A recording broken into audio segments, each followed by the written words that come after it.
นี่คือภาพบรรยากาศการนำเอาร่างของฮารุนโซโลกลับคืนสู่ประเทศไทยพี่น้องบรรยากาศอยู่ประเทศจอร์เจียเนาะพี่น้องเนาะเมื่อวันที่4สิงหาพี่น้องเวลาประมาณ3 โมงแรงทั้งสถานทูตและพร้อมกับอาสาสมัครคนไทยอยู่ในประเทศจอร์เจียพี่น้องแม้นว่าได้เข้าไปร่วมกันตรวจสอบน้องพี่น้องเนาะการบรรจุเอาร่างของฮารุนโซโลเพื่อนำกลับมาที่ประเทศไทยพี่น้องเพื่อนำกลับมาที่ประเทศไทยพี่น้อง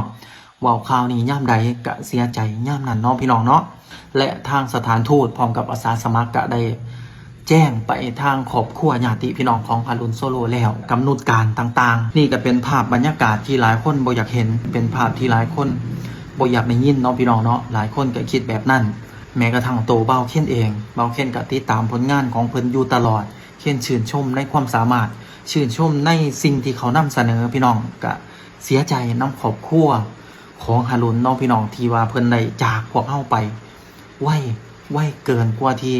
เฮาสิทำใจได้แม่พี่น้องเบาเคนก็ขอแสดงความเสียใจนำครอบครัวขอแสดงความเสียใจนำแฟนคลับ FC ของเพิ่นเบิ่งสู่คู่สู่คนพี่น้องเอ้ย